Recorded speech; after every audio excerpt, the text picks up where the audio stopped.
Cancer hospital home পরিচালনা অনেকদিন ধরে আমরা ছিলাম যে এখানে যেহেতু প্রায়শই আমাদের ত্রিপুরার থেকে অনেক পেশেন্টরা আসে বা অন্য কাজেও এখানে আসে, তো মুম্বাইতে বা মহারাষ্ট্রে আমাদের কোনো ত্রিপুরা ভবন নেই।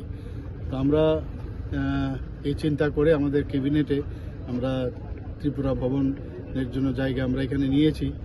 তো এটার ফিজিক্যালি আমি এখানে এসেছি। আমি আজকে ভোট টেকিং সিরিমনিতে, আপনারা জানেন যে আজকে এখানে ভোট টেকিং সিরিমনি আমাদের মহারাষ্ট্রের মুখ্যমন্ত্রী আজকে নেবেন। তো আমি ভাবলাম এই সুযোগে আমি প্রোগ্রামটাও করে নিলাম, যে জায়গাটা দেখে নিই।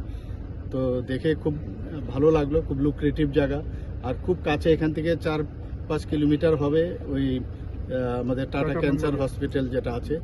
যে সব দিক দিয়ে দুটো রাস্তা আছে, এদিকে সামনেও আছে পেছনেও আছে, দুদিকে রাস্তা হচ্ছে। এবং এখানে সিকিম থেকে আরম্ভ করে অন্যান্য কয়েকটা স্টেট ওনারাও নিয়েছেন।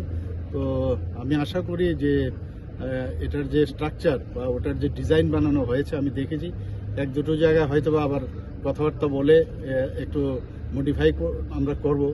তো আমরা অলরেডি প্রায় 100 কোটি টাকার মতো আমরা ক্যাবিনেটে স্যাংশন দিয়েছি। তো সেই অনুযায়ী জায়গাটা আমরা নিয়েছি। আজকে দেখলাম, আমার কাছে খুব ভালো লাগলো। এবং আগামী দিনে ত্রিপুরার যারা পেশেন্ট থেকে আরম্ভ করে অন্যান্য যারা মানুষ ত্রিপুরাতে এই বোম্বেতে আসবে, ওদের থাকার জন্য একটা বিরাট সুবিধা হবে।